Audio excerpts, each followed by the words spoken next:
Marilah kita siapkan hati dan pikiran kita. Kita akan memulai ibadah kita dengan bernyanyi dari buku NDHKBP nomor 75 ayat 1 sampai dengan 3.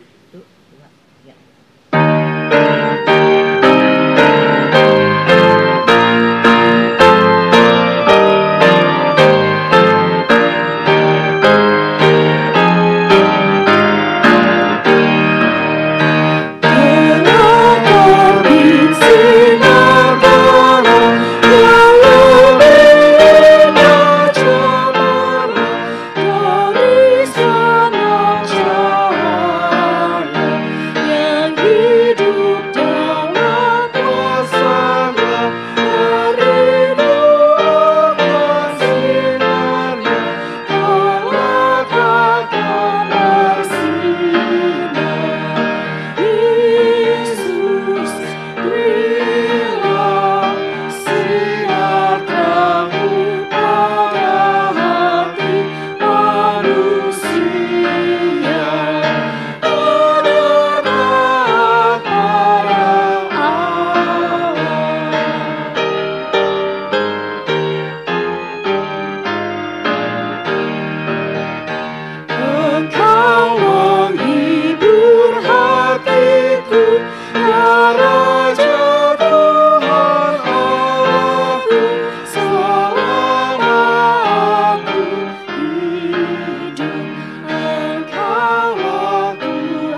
Mari kita berdiri.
Di dalam nama Allah Bapa dan nama anaknya Tuhan Yesus Kristus dan nama Roh Kudus yang menciptakan langit dan bumi. Amin. Dan mengucap syukur dengan sukacita kepada Bapa yang melayakkan kamu untuk mendapat bagian dalam apa yang ditentukan untuk orang-orang kudus di dalam kerajaan terang. Ia telah melepaskan kita dari kuasa gelap dan memindahkan kita ke dalam kerajaan anaknya yang kekasih. Haleluya. Haleluya.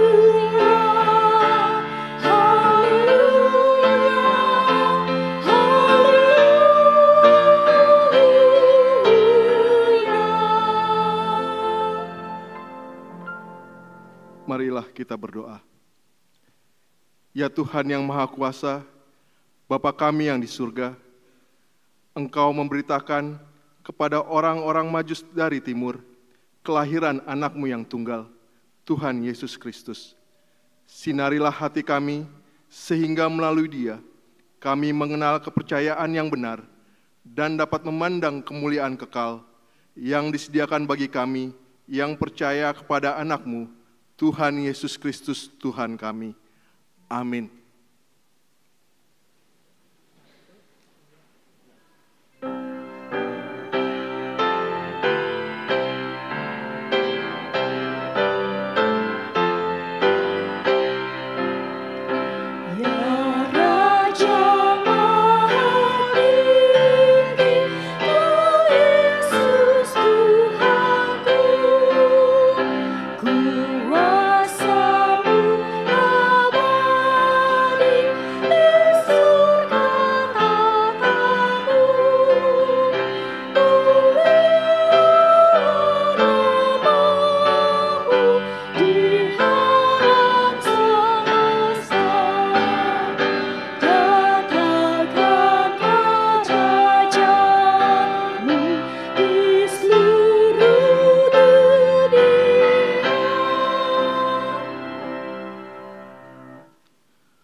Hukum Tuhan buat kita pada hari Minggu ini diambil dari hukum Tuhan yang kedua beserta dengan maksudnya.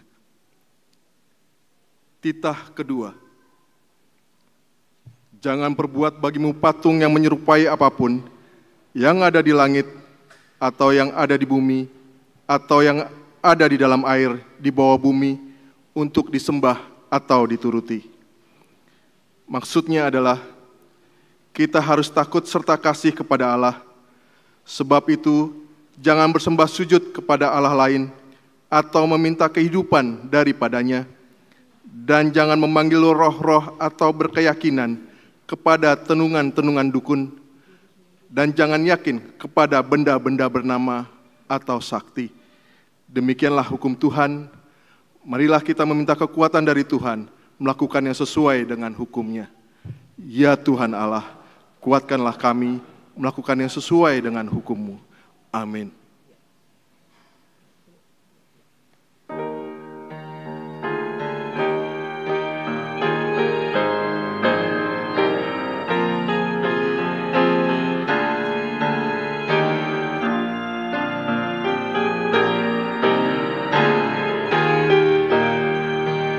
Tuhan Yesus Raja Gereja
Marilah kita merendahkan diri untuk mengaku dosa kita. Ya Bapa Tuhan kami di surga, Engkau Maha Kasih dan benar. Berkat-Mu melimpah dan kekal selama-lamanya. Kasihanilah kami ya Tuhan. Lupakanlah segala kejahatan dan dosa kami. Kami sering berbuat dosa terhadap Engkau dan membangkitkan amarah-Mu, karena kami sering melanggar hukum-Mu. Limpahkanlah kasih sayang-Mu kepada kami, dan berkatilah kami dengan pertolongan-Mu. Ya Tuhan Allah, sumber kebahagiaan kami, ampunilah segala dosa dan pelanggaran kami. Di dalam anak-Mu Tuhan Yesus Kristus Juru Selamat kami. Amin.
Marilah kita mendengar janji Tuhan tentang pengampunan dosa. Demi Aku yang hidup, demikianlah firman Tuhan Allah, Aku tidak berkenan kepada kematian orang fasik, melainkan Aku berkenan kepada pertobatan orang fasik itu dari kelakuannya, supaya ia hidup. Kemuliaan bagi Allah di tempat yang maha tinggi. Amin.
Epistel buat kita pada hari Minggu ini diambil dari 1 Samuel pasal yang ke-3, ayat 1 sampai dengan ayat yang ke-10. Marilah kita membaca secara responsoria. Samuel terpanggil. Samuel yang muda itu menjadi pelayan Tuhan di bawah pengawasan Eli. Pada masa itu, firman Tuhan jarang, penglihatan-penglihatan pun tidak sering.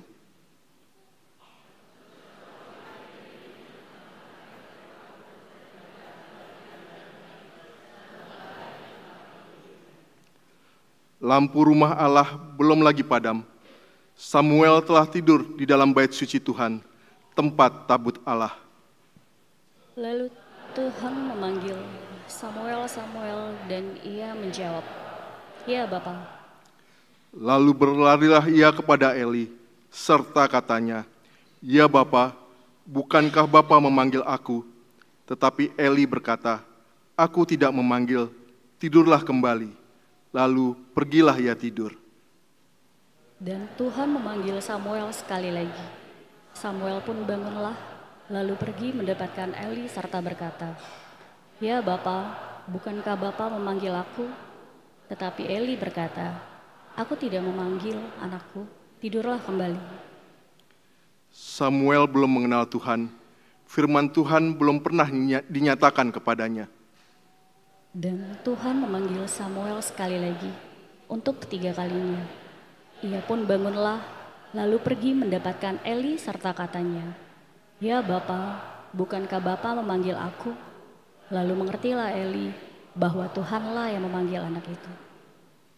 Sebab itu berkatalah Eli kepada Samuel, "Pergilah tidur, dan apabila ia memanggil engkau, katakanlah, berbicaralah Tuhan, sebab hamba-Mu ini mendengar." Maka pergilah Samuel, dan tidurlah ia di tempat tidurnya. Lalu datanglah Tuhan berdiri di sana dan memanggil seperti yang sudah-sudah, "Samuel, Samuel." Dan Samuel menjawab, "Berbicaralah, sebab hamba-Mu ini mendengar." Demikianlah firman Tuhan. Berbahagialah orang yang mendengar firman Allah, serta memeliharanya. Amin.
Marilah kita bersama-sama mengaku iman kepercayaan kita.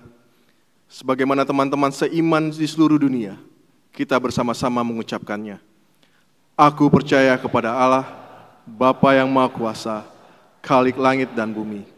Aku percaya kepada Yesus Kristus, anaknya yang tunggal Tuhan kita, yang dikandung daripada Kudus, lahir dari anak darah Maria, yang menderita sengsara di bawah pemerintahan Pontius Pilatus, disalibkan, mati dan dikuburkan, yang turun ke dalam kerajaan maut, pada hari yang ketiga, bangkit pula dari antara orang mati, naik ke surga, duduk sebelah kanan Allah, Bapa yang Maha Kuasa. Dari sana akan datang kelak, untuk menghakimi orang yang hidup dan yang mati. Aku percaya kepada Roh Kudus, dan adanya satu gereja yang kudus dan am, persekutuan orang kudus, pengampunan dosa, kebangkitan daging, dan hidup yang kekal. Amin.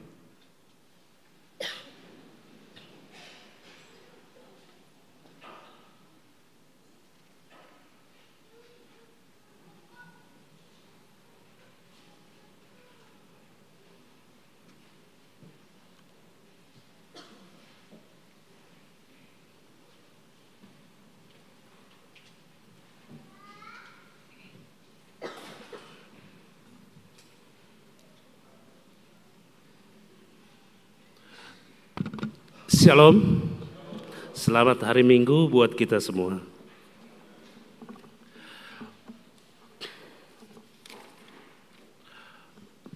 Warta Jemaat, Minggu kedua sesudah Epifanias 14 Januari 2024. Topik Yesus Anak Allah dan Raja.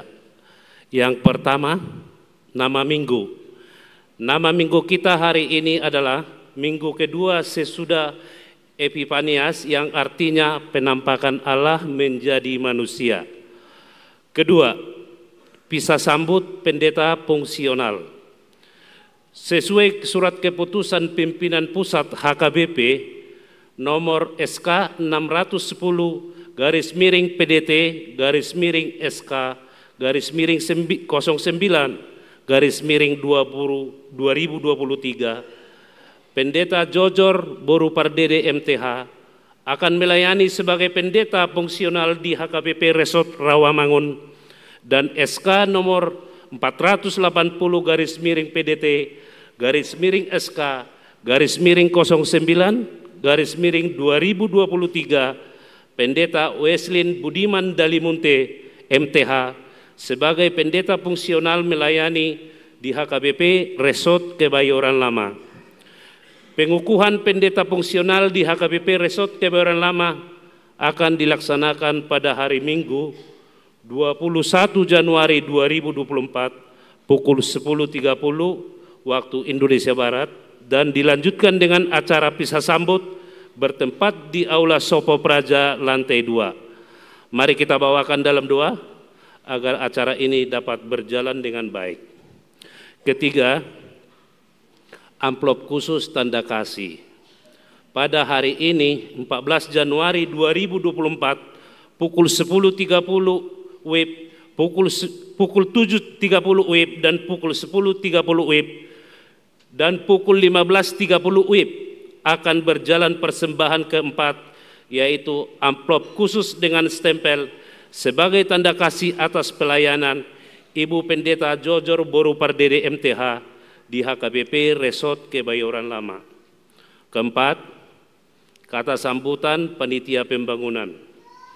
Pada hari ini 14 Januari 2024, setelah pembacaan warta jemaat pada pukul 7.30 dan pukul 10.30, panitia pembangunan akan menyampaikan penjelasan tentang sosialisasi pembangunan rumah dinas Huria atau rumah pendeta. Nomor 5, ucapan terima kasih. HKBP Kebayoran Lama menyampaikan ucapan terima kasih kepada kontraktor PT Putra El Tinjuan, Bapak Hizkia Sirait, pemborong bangunan rumah dinas pendeta, yang telah memperbaiki atap ruang kantor gereja kita. Tuhan Yesus memberkati. Demikianlah pembacaan warta minggu ini. Tuhan Yesus memberkati. Kepada Amang Panitia Pembangunan kami persilakan dengan hormat. Terima kasih.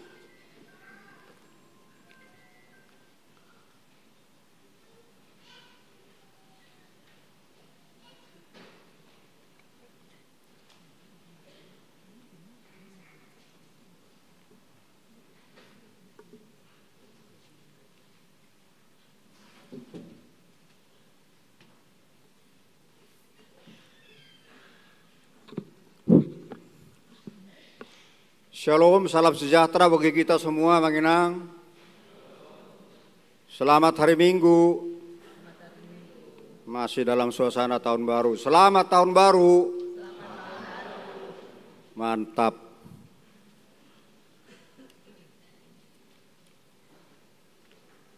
Yang kami hormati Inang Pendeta Jojor Boru Pardede, yang minggu depan sudah dilepas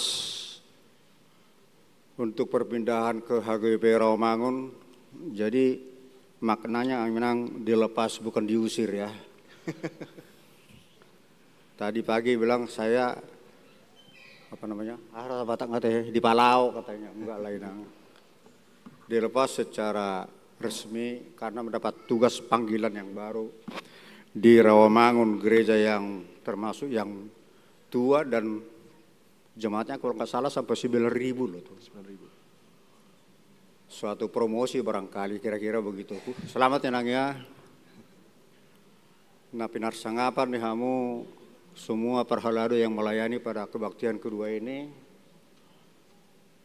yang saya hormati semua yang hadir pada kebaktian yang kedua ini. Dengan terlebih dahulu mengucapkan puji syukur kepada Tuhan kita Yesus Kristus, karena hanya atas karunia-Nya kita dapat bisa berkumpul di tempat ini dalam keadaan sehat sejahtera. Kepada semua saudaraku yang saya kasihi, izinkan saya sebagai Ketua Pembangunan Rumah Dinas Pendeta kita HGB Kebayoran Lama, dan juga sebagai atau mewakili semua panitia, saya mohon izin untuk melaporkan apa yang telah dilakukan oleh panitia dalam rangka mewujudkan rumah dinas pendeta kita. Amanginang sekalian, pembangunan rumah dinas pendeta kita ini kita sudah mulai pada awal Agustus 2023. Operator, tolong ditampilkan gambarnya. Mengacu kepada IMB nomor 113 dan seterusnya, agak panjang. Inilah acuan panitia untuk melaksanakan pekerjaan ini setelah memperoleh proses pengajuan yang cukup lama. Kalau nggak salah itu sampai 3 bulan. Kalau nggak salah bulan Februari atau bulan Maret diajukan, keluarnya bulan Juli, akhir tanggal 30. Berdasarkan ini, mulailah terjadi pelaksanaan pekerjaan oleh PT Putra El Tinjauan. Terpilihnya PT Putra El Tinjauan ini berdasarkan pembentukan panitia tender. Gereja membentuk panitia tender untuk menyeleksi siapa yang akan melaksanakan pekerjaan ini. Jadi bukan oleh panitia pembangunan. Bahwa memang panitia tender itu terdiri dari 4 parhalado dan 3 panitia pembangunan. Lebih banyak dari parhalado. Jumlah 7. Mengapa ganjil? Kalau terjadi voting agar parhalado menang, kira-kira begitu. Iya, sampai ke sana kita siapkan. Maka diwartakanlah waktu itu 3 kali minggu kalau tidak salah melalui warta jemaat akan dilaksanakan pelaksanaan tender terbuka. Kemudian 3 minggu setelah itu masuklah 3 perusahaan yang berminat untuk melakukan pekerjaan ini. Setelah ketemu dengan panitia tender, kemudian dijelaskan biayanya sekian, aturannya begini, bla bla bla bla. Kemudian kita tunggu kalau tidak salah 10 hari kemudian ya, masuklah proposal. Dari tadinya 2, ternyata yang mengajukan proposal adalah hanya 2 perusahaan. Yang satunya tidak jadi, nggak tahu kenapa. Mungkin dia lihat tidak ada keuntungan, kira-kira begitu kan. Nah, 2 perusahaan itu, yang pertama atas nama PT Ciona Adi Panca. Nggak ada ya? Saya ulangi, PT Ciona Adi Panca mengajukan penawaran sebesar 2.975.500.000. Kemudian yang kedua atas nama PT Putra El Tinjauan dengan penawaran sebesar 2.937.000.000. Dari 2 peminat ini, panitia tender mulai menyeleksi siapa di antara 2 ini yang jadi pemenang. Dipelajarilah, ternyata kalau kita simak saudara-saudara sekalian, ada perbedaan selisih yang cukup signifikan, di mana PT Putra El Tinjuan penawarannya lebih rendah dari PT Ciona Adipanca sebesar 38.500.000. Kemudian dipelajari juga kredibilitas perusahaan, pengalaman kerja 10 tahun terakhir, kemampuan pendanaan dan sebagainya, maka diputuskanlah oleh panitia tender pemenangnya adalah Putra El Tinjuan. Dengan keputusan itu setelah terbitnya IMB, langsung kita besoknya tanggal 1 Juli kalau tidak salah, tanggal 1 Agustus kita buatlah surat perjanjian untuk mulainya pekerjaan yang tadi sudah ditampilkan itu, disaksikan oleh Amang Pendeta Resort. Itu sejarah singkat pemilihan pelaksana proyek itu berdasarkan seleksi dari panitia tender. Ini sangat berguna, penting supaya tidak ada kesan bahwa panitia pembangunan melakukan KKN main tunjuk saja.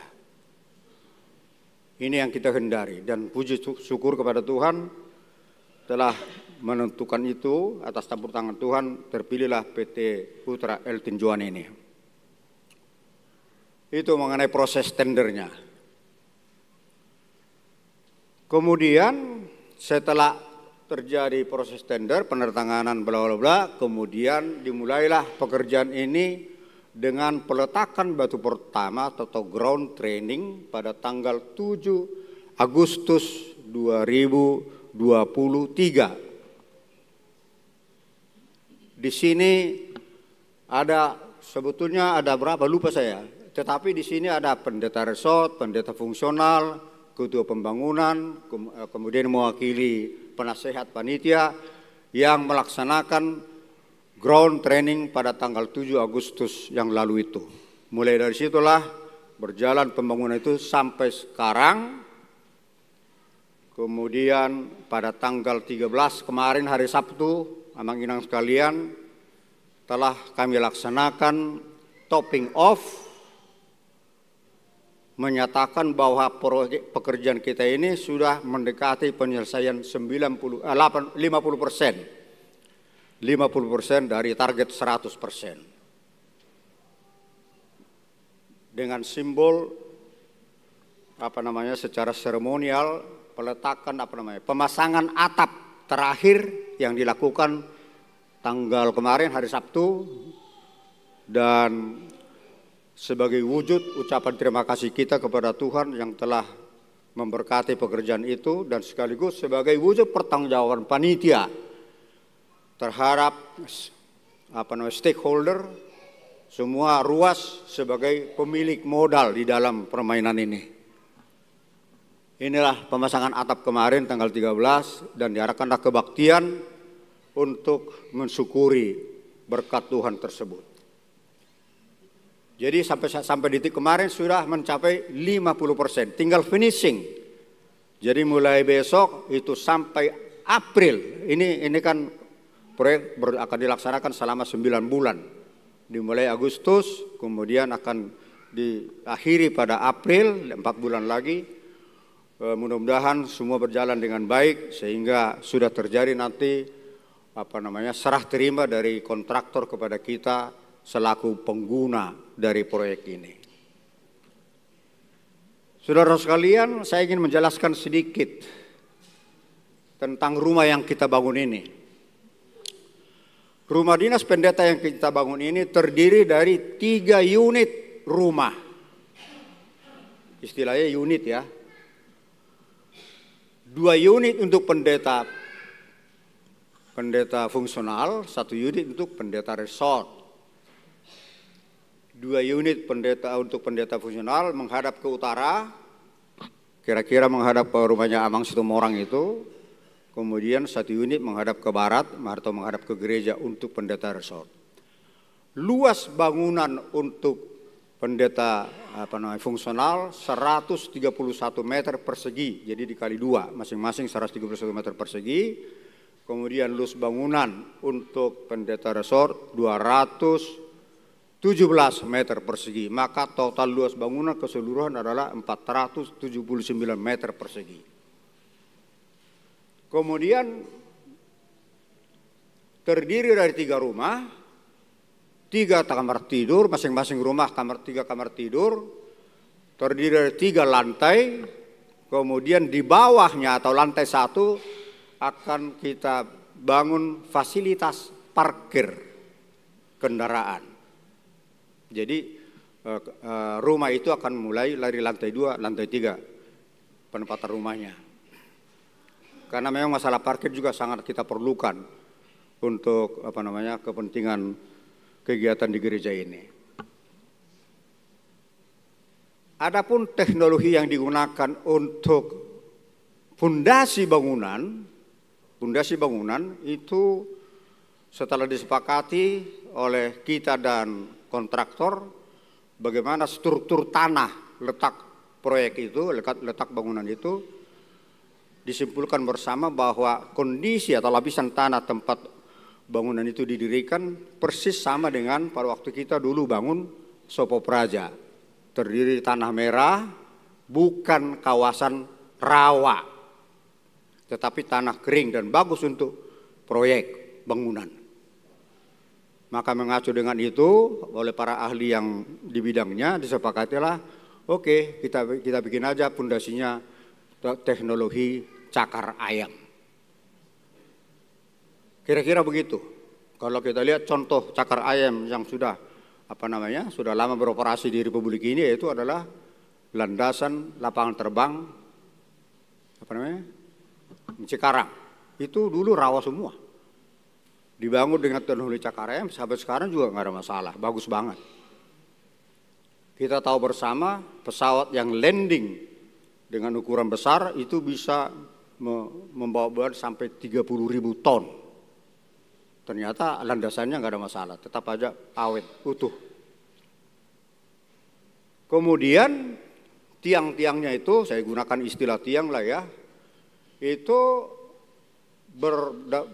disesuaikan dengan standar nasional Indonesia, SNI. Ini yang ahli bangunan pasti tahu ini, dengan kekuatan K300, berkekuatan 300. Artinya gini, kekuatan cor yang dimasukkan ke dalam tiang-tiang itu kekuatannya 300K atau ya K300 berdasarkan hasil pemeriksaan laboratorium. Jadi kemampuan campuran daripada cor-coran itu harus berkualitas SNI. Itu yang kita gunakan.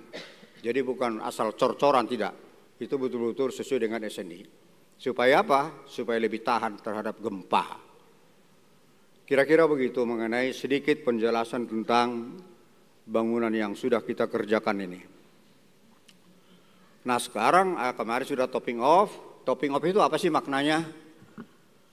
Topping off yang sudah katakan tadi, ucapan syukur sudah selesai 50% dan sekaligus sebagai pertanggungjawaban. Maka kesempatan yang baik ini saya ingin menghimbau, memohon kepada kita semua, RUAS atau apapun namanya, sebagai stakeholder dari proyek ini, marilah kita berpartisipasi aktif, paling tidak dengan doa dan menyumbang dana yang masih kita perlukan yang tidak sedikit untuk menyelesaikan pekerjaan ini dan untuk mengisi perabot-perabot rumah tangga yang yang standar, kira-kira begitu, sehingga nanti begitu kita selesaikan rumah ini, kita serahkan kepada para pendeta kita bukan rumah kosong, tetapi rumah yang sudah terisi, ada tempat tidurnya, ada lemari esnya, ada AC-nya. Seperti saya katakan tadi, tiap rumah punya 3 kamar tidur. Kalau tiap kamar tidur ada AC, berarti diperlukan 9 unit AC. 9 unit lemari pakaian. 3 unit kursi tamu. 3 unit meja makan, 3 unit lemari es, kira-kira begitu. 3 unit kompor gas, kebutuhan rumah tangga kan. Nah, kalau dihitung-hitung ini, ya masih hitungan kasar, sekitar 400 jutaan. Sekitar 400 jutaan yang kita perlukan untuk mengisi perabotnya itu nanti. Abang Inang sekalian, berkait dengan dana yang kita perlukan, saya mengundang Abang Inang, tolong kita buka Warta Jemaat yang hari ini pada halaman 23. Jadi nggak perlu ditayangkan, tapi sudah ada di dalam Warta Jemaat, sebab inilah yang terakhir, yang update hari ini tanggal 14 Januari. Sudah ya, halaman 23 ya. Judulnya adalah Varia Warta Pembangunan Rumah Dinas Pendeta. Di sini dicantumkan grand total dana kita sampai detik ini sudah mencapai 2.949.477.451 grand total. Ini adalah jumlah keseluruhan baik yang yang kita terima melalui amplop, kemudian tok-tok ripe, pelian mingguan, kemudian termasuk di situ dana talangan.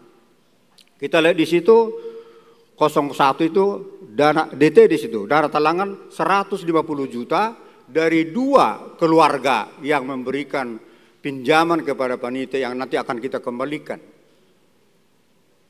Kemudian ditambah lagi dengan komitmen 61.500.000, itu maka grand totalnya 2.959.000 dan seterusnya. Jadi jumlah ini sebetulnya masih administratif saja, secara fisik belum sebegitu jumlahnya. Ya. Kemudian yang dana talangan itu kan harus kita kembalikan setelah kita selesai mengerjakan pekerjaan itu. Nah, kepada yang masih komitmen ini yang jumlahnya 61.500.000, coba kita baca lagi Warta Jemaat itu oleh tanggung jawab dari Bungur Kostrat 1 juta. Ya kan? Tolong diselesaikan. Kemudian Bendi Peninggaran 11 juta. Kemudian Bintaro Jaya 27 juta. Kemudian Godung 6 juta. Kemudian Pondok Indah Pondok Pinang 7 juta. Rempoa Ciputat 2 juta. Kemudian NN lainnya 7.500.000. NN ini artinya di luar dari kakak keluarga. Nah, saya mohon dalam kesempatan ini, para pengurus Banjar, para setua Banjar, tolong komunikasikan dengan mereka-mereka yang melaksanakan komitmen ini. Kalau nggak salah daftarnya ini ada juga di Bendahara Panitia Pembangunan. Tolong koordinasi dengan Inang Bendahara Panitia Pembangunan, Inang Sastro, supaya lebih jelas atas nama siapa saja yang komitmen ini tolong diselesaikan dong. Ini sudah Januari 2024. Kita masih kekurangan dana, kalau itu diselesaikan agak ringanlah beban dari panitia menyelesaikan pekerjaan ini. Jadi kalau kita lihat grand total ini sebetulnya kalau ini semua berjalan dengan baik, proyek itu sudah selesai. Sudah cukup untuk mendananya, dengan catatan kita masih punya dana talangan. Sebab tadi sudah sampaikan bahwa dana yang harus kita bayar kepada kontraktor untuk menyelesaikan proyek itu sebesar 2.930.000.000. Sedangkan kita grand total 2.959.000.000. Lebih besar ini. Tapi masih di atas kertas. Kemudian, saudara sekalian, saya ingin melanjutkan mengenai pelaksanaan tok-tok ripe. Salah satu metode yang kita gunakan sejak 1 Januari 2023 adalah tok-tok ripe per kakak 50.000 per bulan. 50.000 per kakak per bulan. Terlalu beratkah? Menurut saya sangat ringan. Karena kalau coba saya bandingkan dengan kita kalau merokok, harga rokok sekarang perbungkus kira-kira 40.000 per bungkus. Kalau Anda perokok 1 bungkus 1 hari kali 30 hari. Dibandingkan dengan ini hanya 50.000. Berarti kurang lebih 1,5 bungkus rokok lah kira kurang lebih begitu. Itu 1 bulan loh. Jadi kalau 1 tahun 600.000. Nyatanya laporan dari Bendara Pembangunan mengatakan bahwa Tok Ripe yang 600.000 per tahun itu per KK, aplikasinya adalah sebagai berikut. Yang memberikan di atas 600.000, ya, Tok Ripe 600, tapi ada yang memberikan lebih dari 600.000, sebanyak 54 kepala keluarga. 54. Yang memberikan persis 600.000 sebanyak 353 kepala keluarga. Yang memberikan lebih kecil dari 600.000 itu 76 KK. Cukup banyak. Jadi ada yang memberikan 50.000, ada yang 100.000, ada yang 250.000, belum 600. Jadi pada kesempatan ini kami menghimbau tolonglah diselesaikan supaya paling tidak 600 lah sesuai dengan konsep dari panitia dan institusi gereja yang 50.000 per KK per bulan itu 1 tahun 600.000. Kemudian coba kita simak kembali lebih lanjut maksud saya. Saya katakan tadi jumlah KK yang berpartisipasi dengan 3 variasi tadi, ada yang lebih, ada yang pas persis 600, ada yang kurang dari 600, jumlahnya kan 483 KK. Kalau kita simak rapot Huria pada tanggal 16 Desember kemarin, terungkap di situ bahwa jumlah keluarga ruas kita sebanyak 785.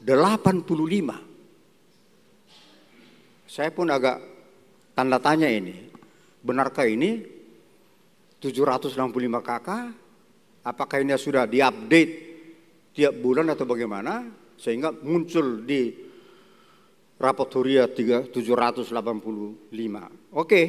Kita percaya dulu lah kira-kira begitu. Maka kalau kita hitung sekarang jumlah Tok Ripe yang tadi dari 483 KK, sedangkan kita ada 785 KK, maka kita baru partisipasi 61,5%.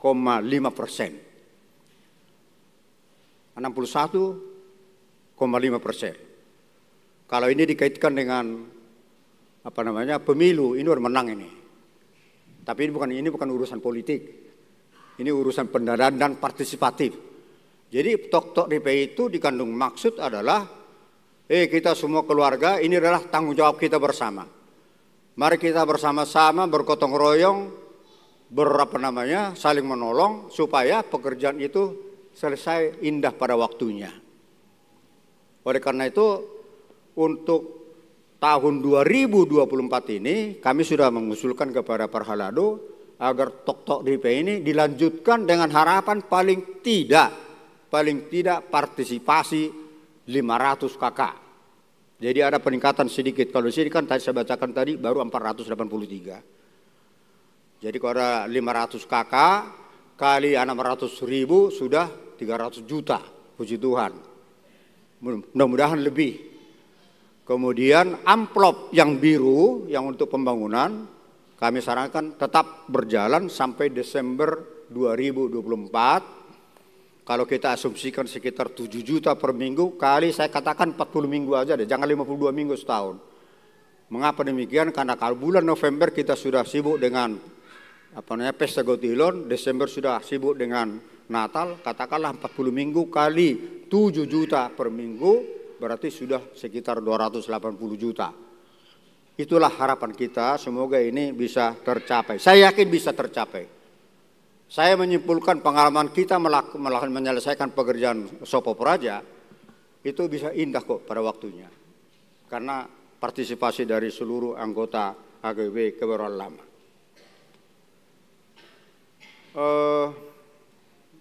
Amanginang sekalian, saya ingin menjelaskan sedikit mengenai bagaimana cara pembayaran kepada kontraktor. Mekanisme yang kita tempuh dan kerjasama dengan Bank Mandiri, proses pengeluaran itu selalu kontraktor mengajukan laporan pekerjaannya. Laporan pekerjaannya sudah berapa persen, kemudian kami panitia rapat menerima laporan mereka dan sudah sekian persen kemajuan, kemudian diajukan, dihitung oleh mereka-mereka. Di bagian teknis adalah memang Situ Insinyur John Free yang sekarang lagi maragenda, juga dibantu oleh teman-teman yang lain, Insinyur Gomgom Pasaribu, Insinyur CT Pasaribu, Pangaribuan, semualah teman-teman termasuk Situ Hot yang pengalaman di bidang pekerjaan-pekerjaan bangunan, semua dihitung.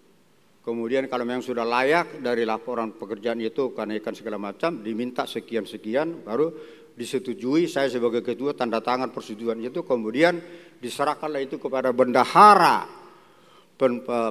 bendahara panitia pembangunan, dan oleh Amang Situa John Pri, dua pejabat dari panitia ini yang menyelesaikan itu dengan perbankan. Harus ada dua orang, nggak boleh lebih, nggak boleh satu. Sebab aturan main seperti itu, supaya tidak saling tidak ada penyalahgunaan, tanda kasarnya begitulah. Jangan ada penyalahgunaan di dalam pengeluaran dana. Setelah itu dilaksanakan, ditransfer kepada nomor rekening kontraktor, itulah berjalan dengan baik. Dan sudah kita lakukan itu kalau tidak salah sudah 3 kali, tidak ada masalah. Kira-kira begitu. Mengapa ini kita jaga betul supaya tidak ada terkesan ada penyalahgunaan. Kami dari panitia menghendaki supaya betul-betul itu berjalan dengan baik, tidak ada penyalahgunaan dan menghindari tuduhan-tuduhan yang tidak enak. Kita menghendaki supaya itu berjalan dengan sempurna, karena ternyata Amanginang sekalian, beberapa bulan yang lalu terjadi juga ungkapan, saya harus ngomong ini, di lingkungan Parhalado, bahwa panitia pembangunan Sopo Praja melaksanakan tindak korupsi. Itu laporan sampai kepada saya. Saya katakan pada waktu rapat huria tanggal 13 Desember yang lalu, tanggal 16 Desember yang lalu, saya katakan, sampaikan kepada yang bersangkutan supaya dibuktikan apakah betul panitia melaksanakan korupsi di situ.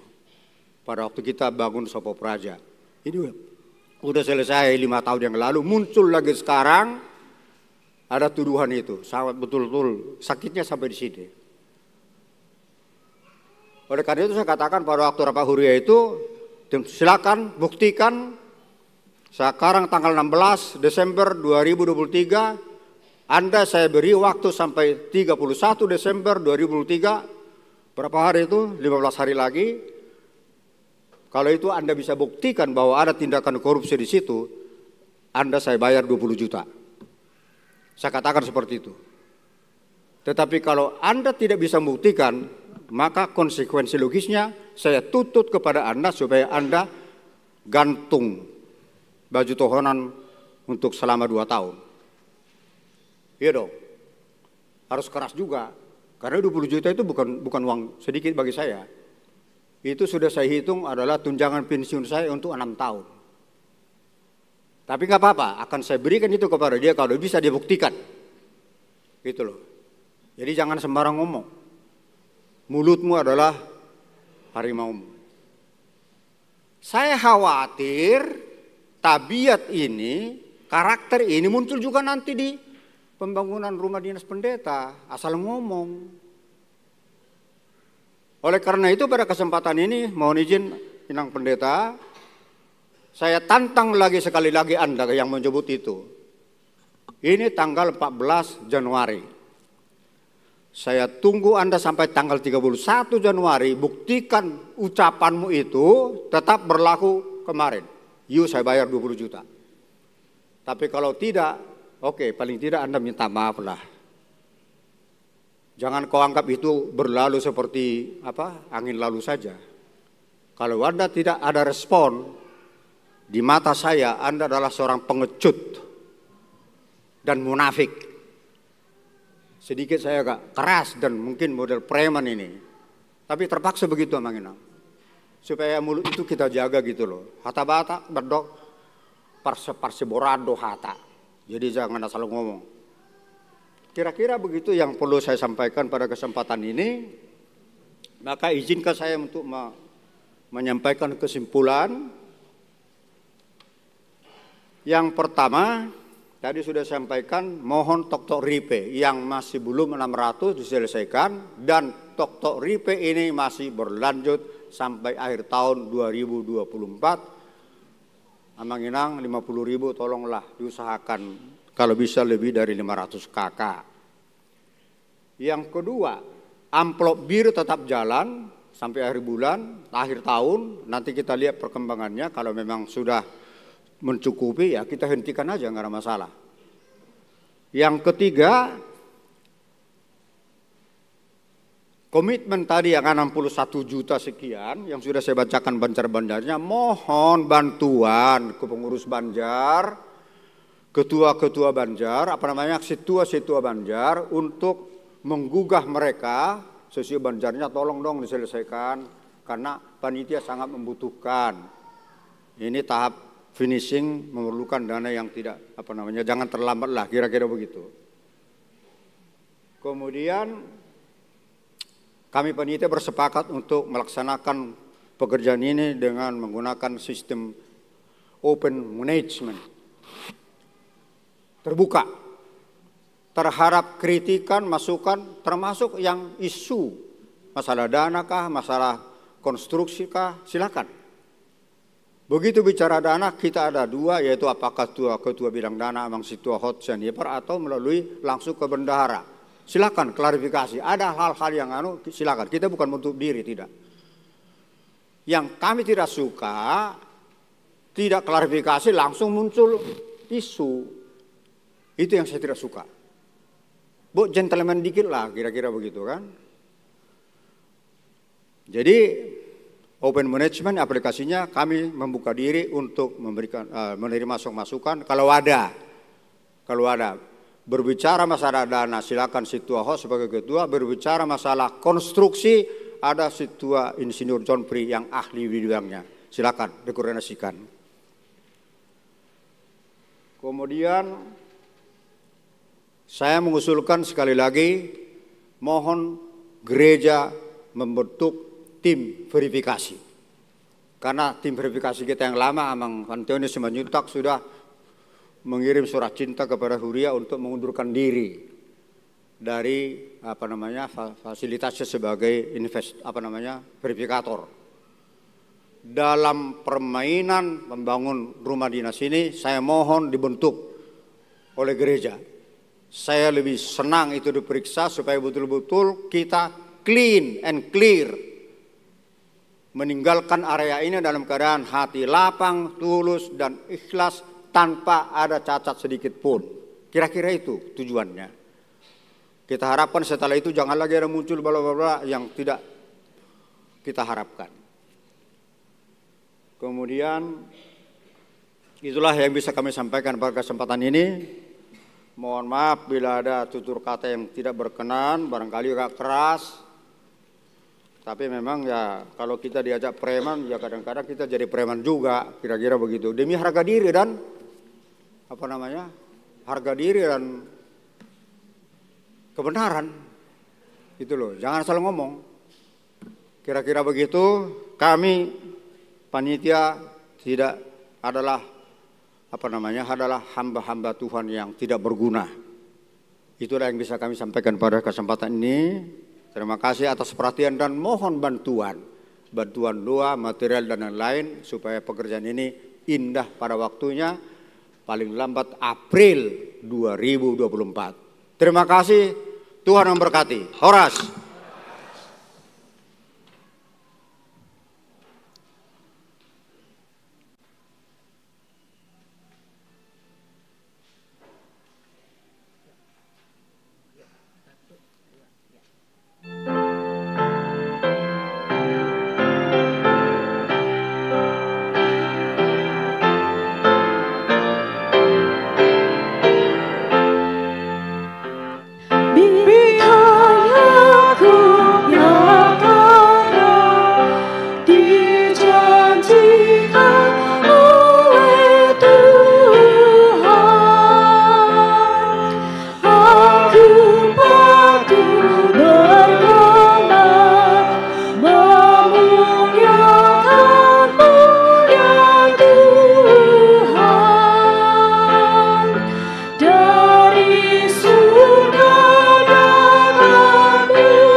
Damai sejahtera Allah yang melampaui segala akal akan memelihara hati dan pikiranmu di dalam Kristus Yesus Tuhan kita.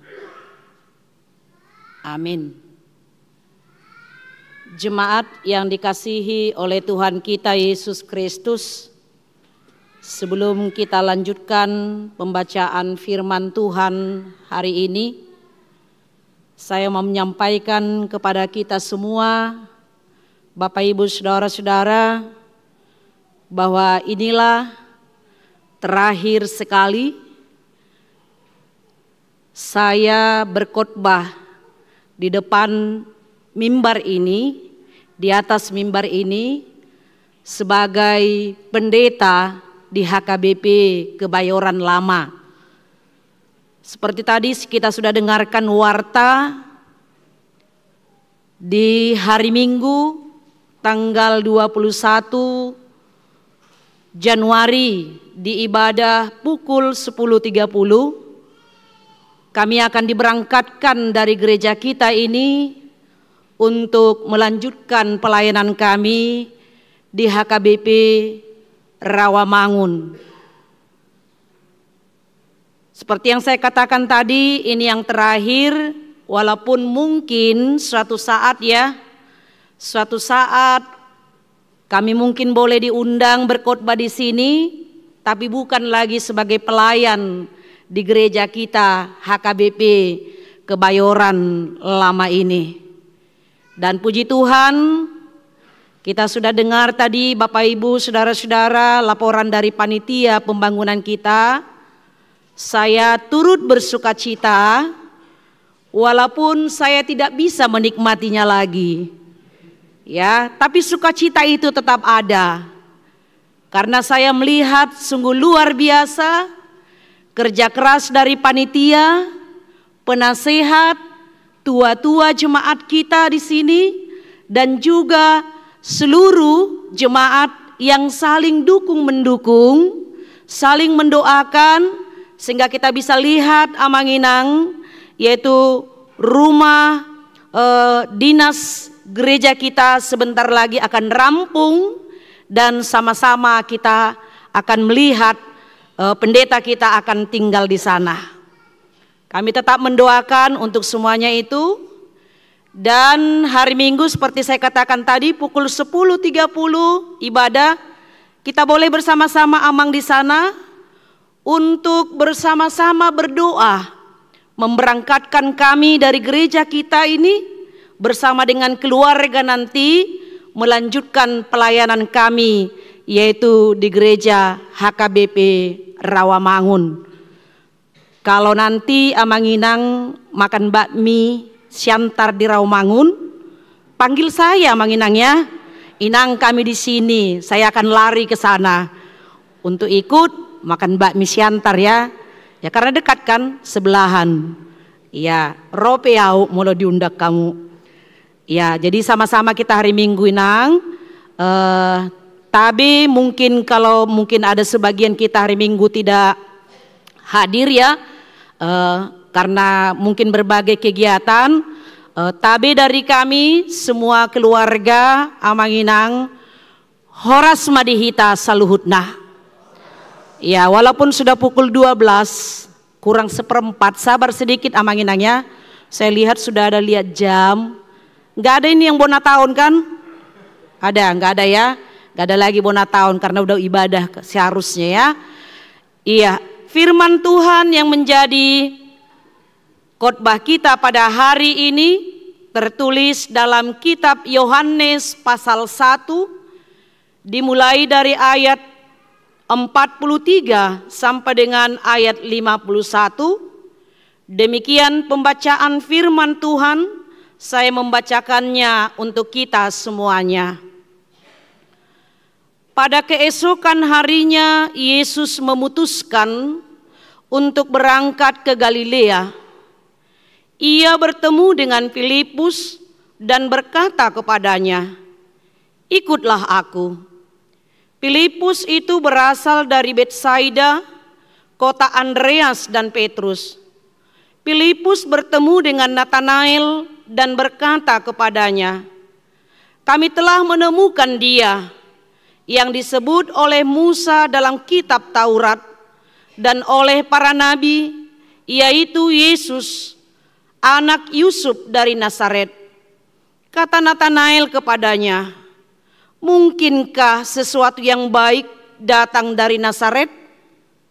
Kata Filipus kepadanya, "Mari dan lihatlah." Yesus melihat Natanael datang kepadanya, lalu berkata tentang dia, "Lihat, inilah seorang Israel sejati, tidak ada kepalsuan di dalamnya." Kata Natanael kepadanya, "Bagaimana engkau mengenal aku?" Jawab Yesus kepadanya, "Sebelum Filipus memanggil engkau, aku telah melihat engkau di bawah pohon ara." Kata Natanael kepadanya, "Rabi, engkau anak Allah, engkau raja orang Israel." Yesus menjawab, katanya, "Karena aku berkata kepadamu, aku melihat engkau di bawah pohon ara, maka engkau percaya. Engkau akan melihat hal-hal yang lebih besar daripada itu." Lalu kata Yesus kepadanya, "Aku berkata kepadamu, sesungguhnya engkau akan melihat langit terbuka dan malaikat-malaikat Allah turun naik kepada Anak Manusia." Demikian pembacaan firman Tuhan. Bapak, Ibu, saudara-saudara yang dikasihi oleh Tuhan kita Yesus Kristus, barangkali kita masih ingat lagu sekolah minggu ya. Waktu kita sekolah minggu, atau mungkin anak kita sekolah minggu, atau mungkin pahopu kita sekolah minggu, lagunya mengatakan seperti ini. "Tuhan memanggil namamu sekolah minggu, sekolah minggu, apa jawabmu? Tuhan memanggil namamu." 3 kali kan, Tuhan memanggil namamu sekolah minggu, Tuhan memanggil namamu sekolah minggu, Tuhan memanggil namamu sekolah minggu, sekolah minggu, apa jawabmu? Tuhan memanggil namamu. Saudara-saudara yang dikasihi oleh Tuhan kita Yesus Kristus, itulah yang kita lihat dalam firman Tuhan hari ini, bagaimana Tuhan Yesus memanggil murid-muridnya yang pertama, yaitu Yohanes, Simon Petrus, Filipus, dan termasuk Natanael yang sering kita dengar namanya adalah Bartolomeus, murid Yesus. 12 murid Yesus mungkin jarang kita dengar nama Natanael, karena namanya sering disebut Bartolomeus.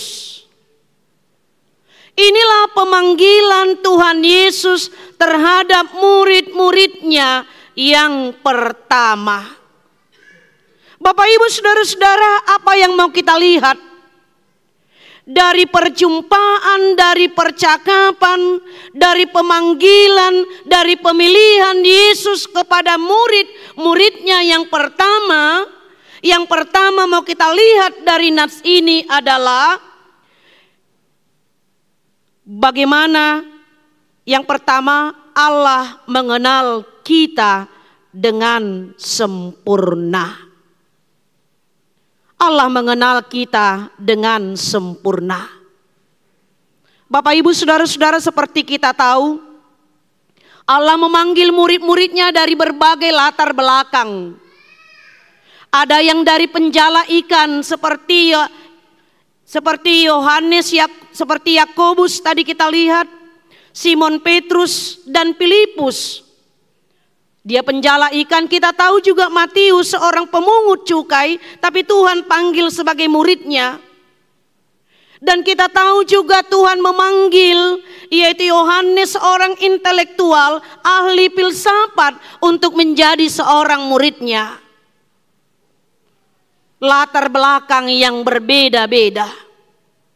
Luar biasa Bapak Ibu saudara-saudara, bahkan kita lihat juga dalam pemanggilan Yesus terhadap murid-muridnya, bukan semata-mata karena kehebatannya, bukan semata-mata karena kemampuannya, bukan karena kepintarannya, tetapi Yesus memanggil kita dari segala latar belakang dan segala keterbatasan kita. Termasuk Natanael dalam firman Tuhan hari ini. Natanael yang tidak mengenal Yesus. Bahkan dia mengatakan tadi, bagaimana mungkin datang dari Nazaret sesuatu yang baik. Karena Nazaret itu adalah sebuah kota yang sangat kecil. Dan di sana banyak penjahat-penjahat, perampok. Bagaimana mungkin? Sebagai manusia dia pakai logikanya. Dia tidak mengenal siapa Yesus itu sesungguhnya. Tapi luar biasa Bapak Ibu saudara-saudara. Dari keterbatasannya mengenal siapa Yesus, Yesus memanggil dia menjadi salah satu muridnya. Dan luar biasa perjumpaan Natanael dengan Tuhan Yesus membawa perubahan dalam diri Natanael. Karena apa? Karena Tuhan Yesus mengenal kita manusia dengan sempurna. Tuhan Yesus mengenal Natanael dengan sempurna. Bagaimana sifatnya dan kepribadiannya. Seperti dikatakan pada ayat 47 tadi. Dia adalah seorang Israel sejati. Kata Filipus kepadanya, mari dan lihatlah.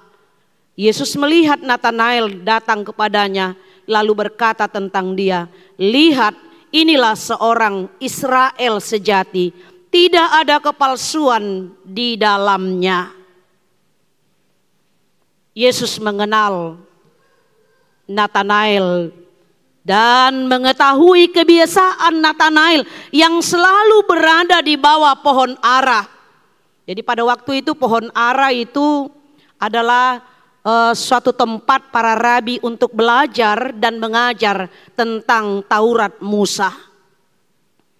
Sebelum Filipus memanggil dia, sebelum Filipus membawa dia kepada Yesus, Yesus sudah melihat apa kebiasaannya, di mana dia sering. Dan Yesus sudah mengetahui juga bahwa perjumpaan itu akan terjadi. Bahwa Natanael itu akan datang kepada Yesus. Itu yang kita lihat pada ayat 48 tadi Bapak Ibu, saudara-saudara.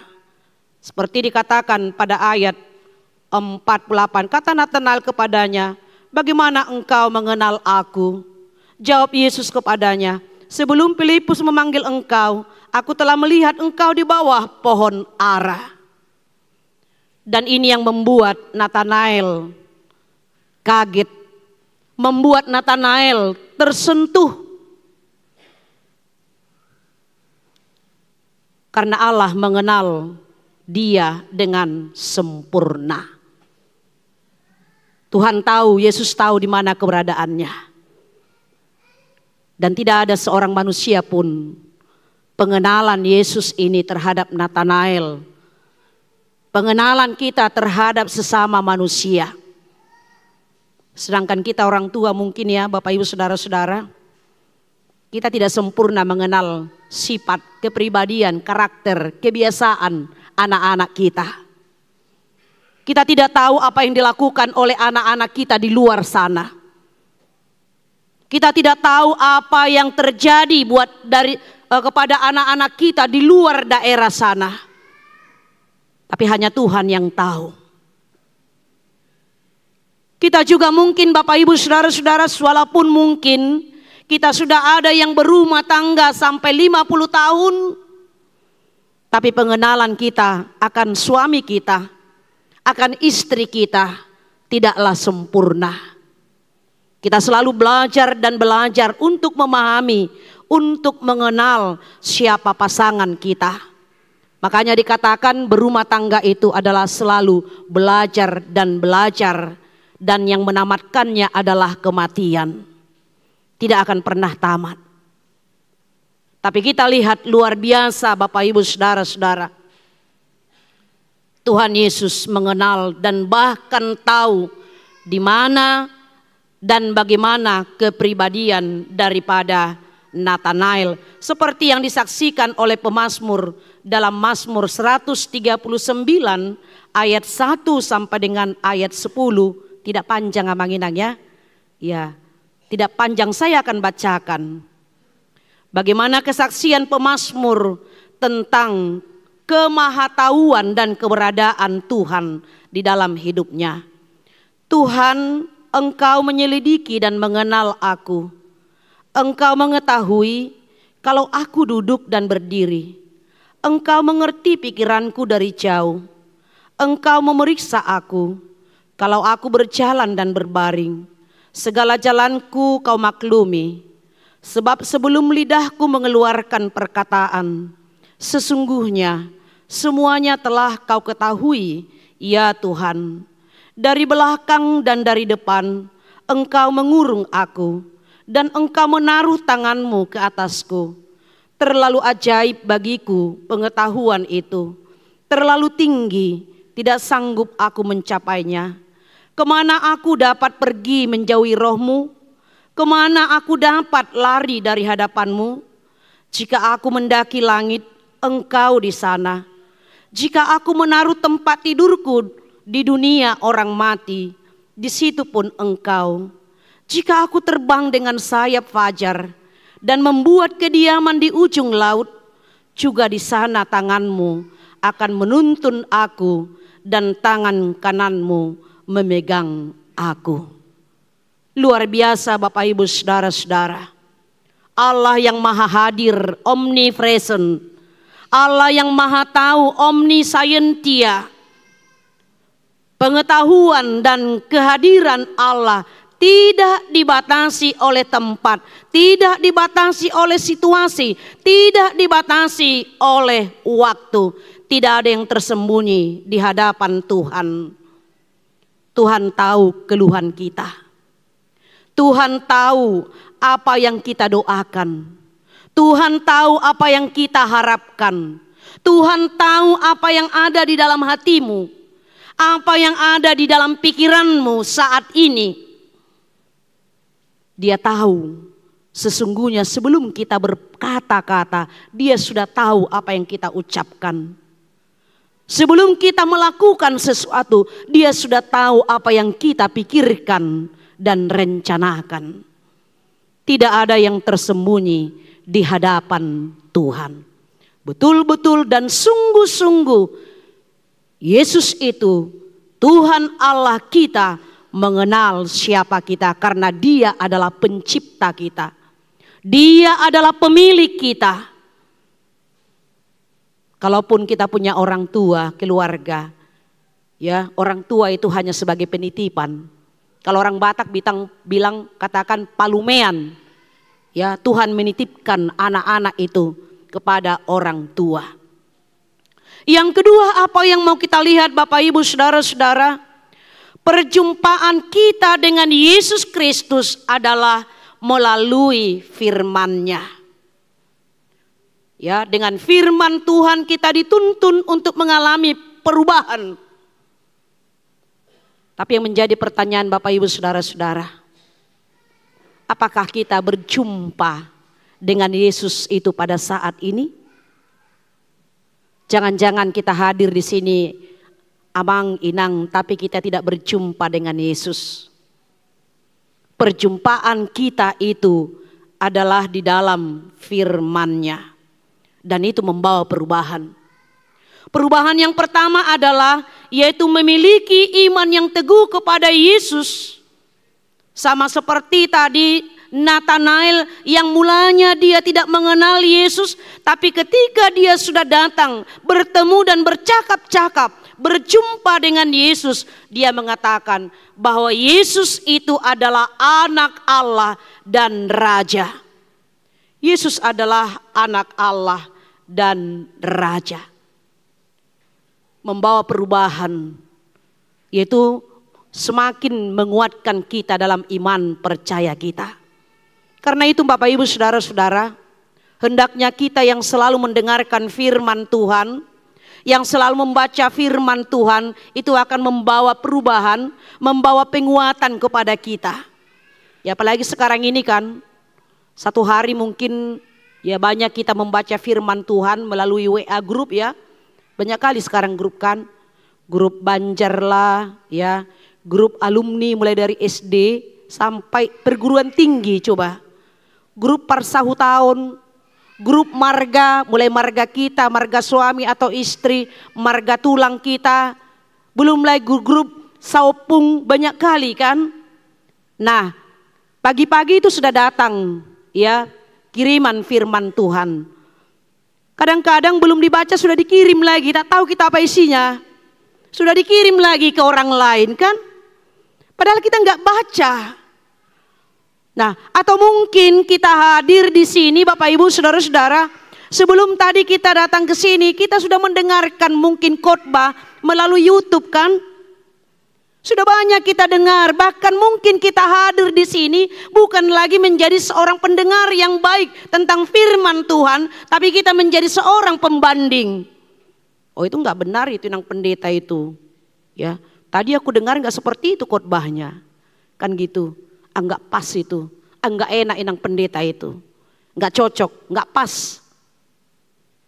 Karena itu makanya saya katakan tadi Bapak Ibu Saudara-saudara, dengan firman Tuhan yang semakin banyak kita peroleh, yang semakin banyak kita baca, yang semakin banyak kita dengar, itu menuntun kita untuk menguatkan iman pengharapan kita dan menyaksikan bahwa Yesus itu adalah Tuhan dan Dia adalah Raja. Dia adalah anak Allah dan Raja. Dan ini adalah pengakuan iman Kristen. Kalau ditanya sederhananya Amanginang, kita ajarkan kepada anak-anak kita, pahopu kita yang masih kecil-kecil, kalau ditanya apa kesaksian imanmu? Apa mau harus kita katakan Amanginang? Kesaksian orang Kristen adalah Yesus adalah Tuhan, Raja dan Juru Selamat. Hanya itu saja kesaksiannya. Kita harus sebutkan bahwa Yesus itu adalah Tuhan, Raja dan Juru Selamat. Cukup hanya itu. Dan Nathanael sampai ke sana. Karena itu Bapak Ibu Saudara-saudara, banyak hal yang kita hadapi dalam kehidupan ini, pergumulan, kesulitan, ya masalah-masalah, masalah pekerjaan, masalah studi kita, masalah keluarga kita. Banyak masalah keluarga kita mungkin yang tidak bisa kita ungkapkan pribadi lepas pribadi. Apalagi orang Batak. Kalau Katolik kita bandingkan, sering bilang gini ya Manginang, di Katolik itu ada ruang untuk konseling, katanya gitu kan. Ya, kenapa di HKBP tidak ada itu? HKBP yang notabene orang Batak di sana, orang Batak itu tabu menceritakan rahasianya, privasinya. Oh dia tidak akan mau itu menceritakan itu. Makanya kita tidak terbuka dengan ruang konseling. Paling konseling kita untuk yang menikah, kan gitu, yang mau baptis, ya. Tapi coba yang permasalahannya, kecuali kalau sudah di ujung tanduk, tidak bisa lagi diselesaikan, barulah dia datang kepada pendeta. Minta didoakan, minta tolong. Ya. Karena apa? Budaya kita masih kuat. Dan budaya kita juga Bapak Ibu Saudara-saudara, pendeta tidak boleh ikut campur urusan rumah tangga orang, kecuali mereka datang. Urusan orang lain, kecuali mereka datang kepada kita. Kita akan membuka diri. Kita akan menjadi pendengar yang baik. Nah, Bapak Ibu Saudara-saudara, inilah sesungguhnya yang mau diingatkan kepada kita melalui firman Tuhan. Kita tahu Bapak Ibu Saudara-saudara, banyak sekali pergumulan kita. Di tengah-tengah rumah tangga kita, anak-anak kita sekarang, keluarga-keluarga muda dengan pergumulannya. Yang tidak pernah mereka bayangkan sulitnya hidup berumah tangga. Apa yang mau kita ajarkan Bapak Ibu Saudara-saudara? bukan memihak antara anak dan boru, hela, parumain. Tapi ajarkanlah firman Tuhan.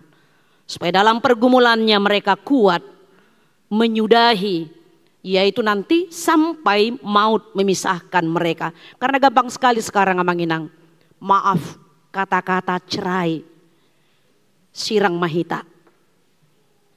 Dengan berbagai alasan, dengan berbagai pergumulan. Sehingga dengan demikian Bapak Ibu Saudara-saudara, firman Tuhan akan menguatkan kita. Pasti berbeda orang yang senantiasa hidup di dalam firman Tuhan dengan hidup orang yang tidak di dalam firman Tuhan. Contoh sedikit ya Mangnya, sedikit ilustrasinya sederhana saja. Maaf Bapak Ibu Saudara-saudara, maaf sekali maaf. Orang yang tidak mandi, ya orang tidak mandi kan bisa juga steady, STM, steady tanpa mandi bisa kan? Ya kan? Saya bisa pakai bedak, saya bisa pakai lipstik, pensil alis, ya, tapi tak mandi. Cantik kan? Kemudian datang yang mandi ini, dia juga steady, tapi steady dengan mandi kan? Ya, dia juga sama penampilannya pakai bedak, pakai lipstik, pakai pensil alis, ya, sama cantiknya. Tidak bisa kita bedakan kan? Yang mana ini tadi yang STM, yang mana ini tadi yang mandi. Tapi dari mana dari mana dia akan merasakan itu Bapak Ibu Saudara-saudara? Ketika hari sangat panas, mati AC ini, wah dia akan kegerahan. Tapi coba orang yang mandi tadi dia akan segar, walaupun terasa gerah juga, ya. Tapi tidak segerah orang yang STM tadi. Nah, karena itu Bapak Ibu Saudara-saudara, demikianlah kita menghadapi pergumulan. Orang yang hidup di dalam Tuhan bukan berarti tidak menghadapi masalah, tapi dia bisa menjadi kuat menghadapi masalah itu. Dia menjadi kokoh menghadapi masalah itu, tidak segerah, ya, tidak sebimbang, tidak segoncang orang yang tidak hidup di dalam firman Tuhan. Itu yang membawa perubahan seperti pengakuan daripada Nathanael bahwa Yesus itu anak Allah dan Raja. Dan perubahan yang dibawa oleh firman Tuhan jadi mengubah pola pikir, mindset kita. Ya, sehingga kita dimampukan melihat hal-hal besar yang Yesus kerjakan melalui segala apa yang kita hadapi. Seperti yang dikatakan tadi, engkau akan melihat hal yang besar lagi melalui karya Tuhan. Yang mengubah mindset kita Amanginang. Artinya jangan selalu berpikiran negatif ya. Ya, orang yang selalu berpikiran negatif hasilnya akan negatif. Orang yang berpikiran positif pasti menghasilkan yang positif. Misalnya lalu kita kan jalan, ada teman kita mungkin berbicara ya. Terus ketika kita lewat mereka senyum, lihat kita pula kan. Terus negatif pikiran kita, ini aku yang ngomong-ngomongnya nih katanya kan. Ini aku pasti yang diceritainya, katanya gitu kan. Sakit hati kita kan. Kemudian pikiran kita juga rusak. Nah, padahal tidak ada cerita apa-apa tentang kita. Itulah yang negatif. Ya, jangan berpikir negatif. Sama seperti Nathanael pada mulanya tadi dia mengatakan, bagaimana mungkin datang yang baik dari Nazaret. Tapi dengan perjumpaannya dengan Yesus mengubah mindsetnya, mengubah pola berpikirnya sehingga dia menjadi orang yang percaya kepada Yesus. Demikian juga Bapak Ibu Saudara-saudara, dengan segala apa yang terjadi dalam kehidupan kita, kita jangan memandangnya negatif, jangan bergerutu, jangan merungut-ungut, tapi kita lihat, kita katakan ada Tuhan beserta denganku untuk memenangkan pertandingan iman ini. Ada Tuhan yang memegang tanganku untuk bisa melewati segala gelombang kehidupan. Dan itu saya rasa Bapak Ibu Saudara-saudara, kita sudah merasakannya dalam kehidupan kita. Ketika satu persatu masalah kita, satu persatu kesulitan kita, satu persatu pergumulan kita lewati, sehingga kita mengatakan, Tuhan, Engkau sangat baik dan selalu baik. Inilah yang mengubah cara berpikir kita ketika kita berjumpa dengan Yesus melalui firman-Nya. Sehingga dengan demikian tadi kita boleh kuat dan selalu mengatakan tadi bahwa Yesus itu adalah anak Allah dan Raja. Dan yang ketiga, Bapak Ibu Saudara-saudara, kita melihat mari kita jawab panggilan Tuhan Yesus. Panggilan Tuhan Yesus seperti tadi panggilan Tuhan melalui Samuel dalam epistel kita. 3 kali Allah memanggil Samuel. Ya, dia pikir itu Eli yang panggil. Oh, saya tidak memanggil engkau, kembalilah tidur. Dia panggil lagi, dia datang kepada Eli, saya tidak memanggil engkau, kembali tidur. Tapi yang ketiga kalinya Eli sadar bahwa Samuel itu dipanggil Tuhan. Jawablah. Inilah panggilan kita Bapak Ibu Saudara-saudara. Tuhan memanggil kita hadir pada saat ini. Tuhan memanggil kita dalam setiap aktivitas pekerjaan kita, pelayanan kita. Tuhan memanggil kita dalam persekutuan kita. Bahkan kalau Tuhan memanggil kita menjadi calon sintua, jangan menolak kamanginangnya. Karena masih butuh kita calon sintua. Ya, ada beberapa banjar kita yang hanya 1 sintuanya. Ya, ada beberapa itu ya. Jadi kalau kita diminta untuk jadi sintua, jangan menolak. Jawablah panggilan Tuhan itu.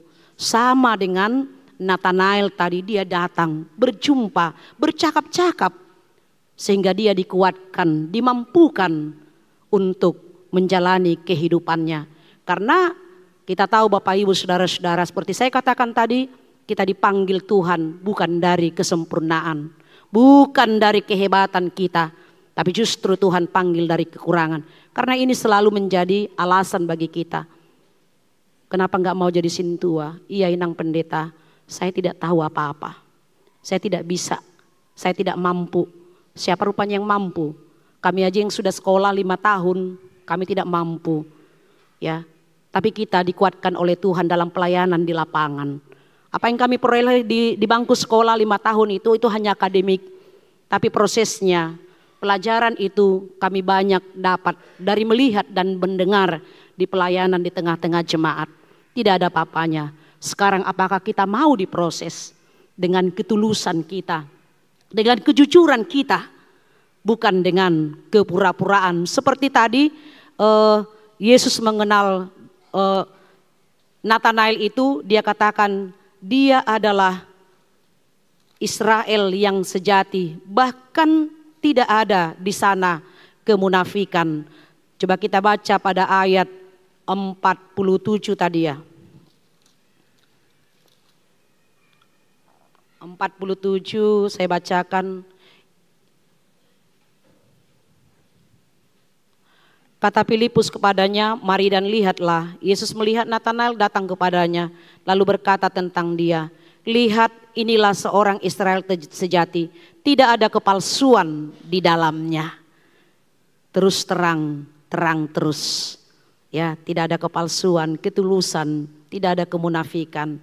Tuhan tahu apa yang ada di dalam hati daripada Nathanael, walaupun pada mulanya dia menganggap remeh Nazaret itu dan dia tidak mengenal Yesus itu, tapi itu adalah kejujuran dia, ketulusan dia, sehingga Tuhan mau mengubah hatinya, pikirannya, pola berpikirnya, mindsetnya ketika dia sudah berjumpa dengan Yesus. Karena itu Bapak Ibu Saudara-saudara, mari kita memenuhi panggilan Tuhan dengan segala tugas pelayanan kita, dengan segala tanggung jawab kita masing-masing, sehingga kita senantiasa menyaksikan dia bahwa Yesus adalah anak Allah dan Raja yang harus kita taati dan patuhi. Sedangkan Raja dunia kita patuh ya, apalagi orang Batak itu ya, mau suruh Raja tidak boleh ditolak kan, mau suruh Raja, aro teh amang idokon, ikon siuluan kan, ikon siuluan.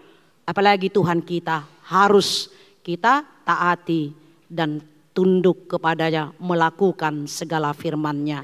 Berbahagialah orang mendengar firman Tuhan dan yang memeliharanya. Amin. Kita berdoa. Kami sungguh bersyukur Tuhan dan merasakan cinta kasih Tuhan melalui kehidupan kami dan kedatangan Yesus Kristus. sebagai wujud pernyataan epifanias Allah menyatakan diri kepada kami manusia berdosa, sehingga kami boleh melihat bahwa Tuhan itu ada, bahwa kasih Tuhan itu kekal selama-lamanya di dalam diri Yesus Kristus. Dan melalui firman Tuhan pada hari ini mengajak kami untuk mengambil suatu kesaksian bahwa Yesus adalah anak Allah dan Raja. Kesaksian itu boleh kami peroleh melalui perjumpaan kami, percakapan kami dengan Yesus di dalam firman-Mu. Walaupun banyak pergumulan, banyak kesulitan, banyak persoalan masalah yang kami hadapi, tapi kami boleh memenangkan itu jika Tuhan senantiasa kami rasakan hadir di tengah-tengah kami dan memegang tangan kami untuk berjalan menjalani kehidupan kami di dunia ini.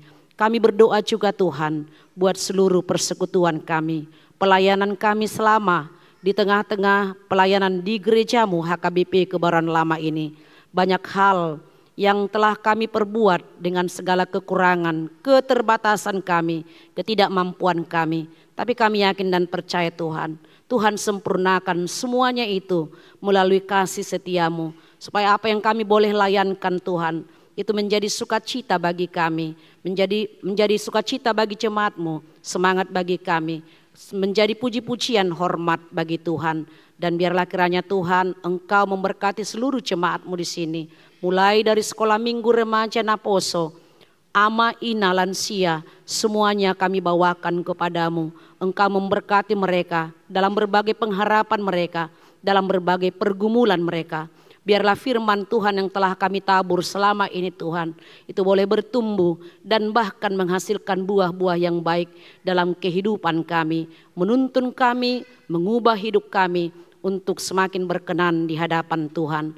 Kami juga berdoa Tuhan buat jemaat-Mu yang sedang dalam keadaan sakit pada saat ini. Nyonya Tiarma Rauli Perhusip Boru Stompul, Nyonya Flora Hutagaul Boru Tambunan, Nyonya Alex Judith Boru Siahaan, Karenina Felin Sarmauli Sitorus, Krisin Sitorus, Situa Dr. Andus M. Pardede, Novita Lasminar Boru Tambunan, Situa Dr. Andus GP Manihuruk, Nyonya Sintua Panjaitan K. Boru Silitonga, Iwan BM Tampu Bolon, Nyonya S. Napitupulu Kartini Boru Tampu Bolon, Sahat Napitupulu, Ridwan Irianto Situmorang, Nyonya Butar-Butar Saur Masdelina Boru Sirait, Tony Nahal Hutapea, Nyonya Situa Ricardo Panjaitan Roslin Boru Siahaan.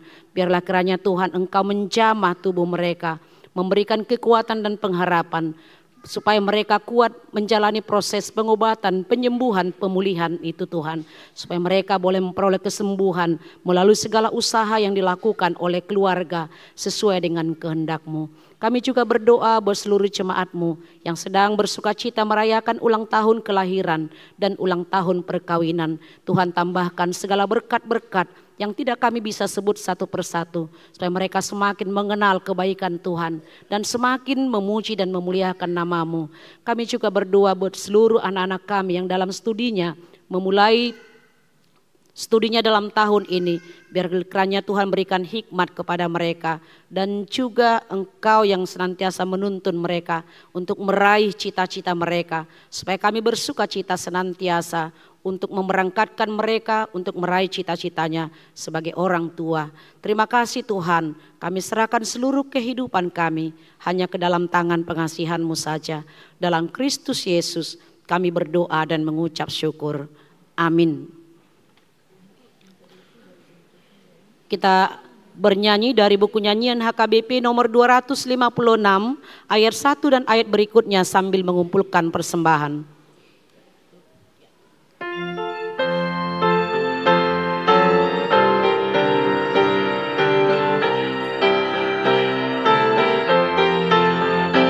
Yesus Kristus Dia Raja, dinobatkan Allah Bapa, Raja alam semesta, Raja alam semesta.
menyanyikan ayat berikutnya, jemaat kami undang untuk berdiri. Yesus Kristus Dia Raja, dinobatkan Allah Bapa, Raja alam semesta, Raja alam semesta. Semua umat manusia, karena aku Yesus Tuhan, akan sujud menyembah, akan sujud menyembah.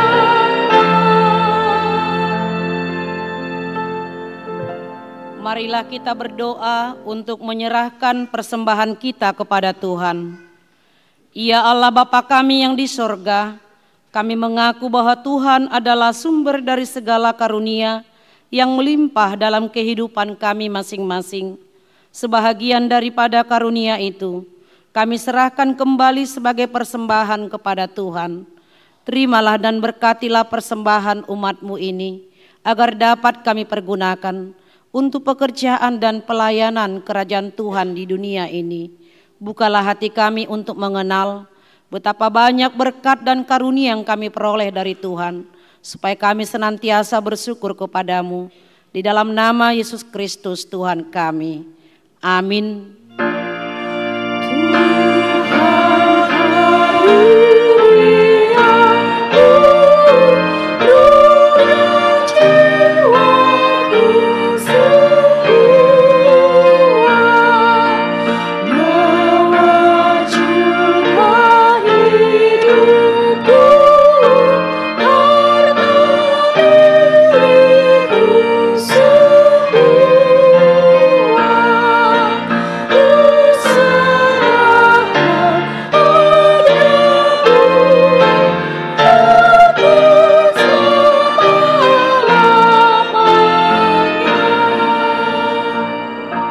Ya Tuhan Allah, Bapa dari segala terang, sumber dari segala anugerah yang maha sempurna, kami bersyukur karena Engkau menyatakan kasih dan pengasihan-Mu dalam anak-Mu Tuhan Yesus Kristus yang menjadi manusia untuk menyelamatkan dan menebus kami.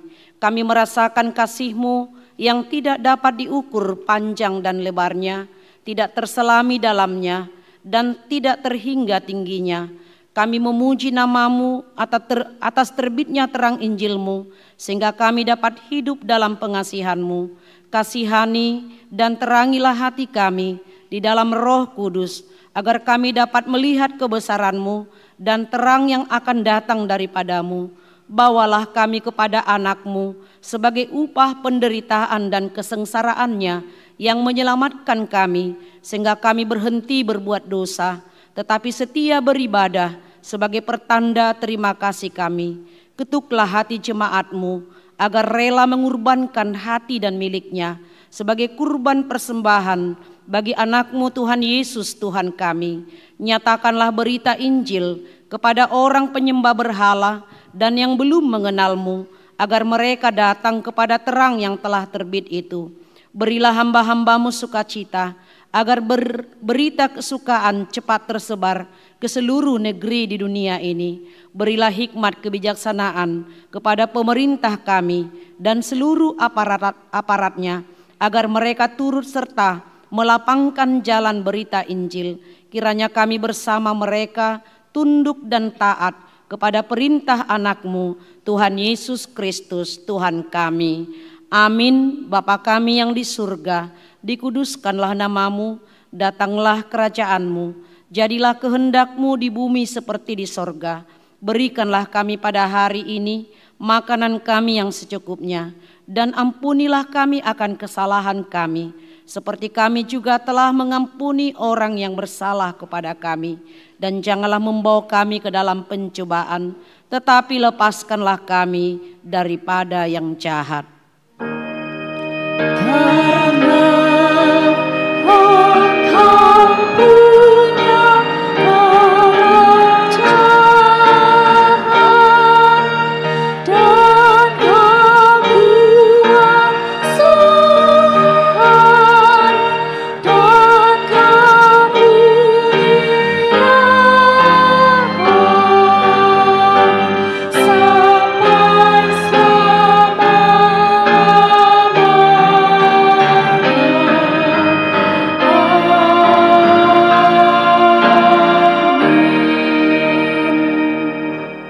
Pergilah dengan damai sejahtera dan terimalah berkat Tuhan. Tuhan memberkati engkau dan melindungi engkau. Tuhan menyinari engkau dengan wajah-Nya dan memberi engkau kasih karunia. Tuhan menghadapkan wajah-Nya kepadamu dan memberi engkau damai sejahtera. Amin.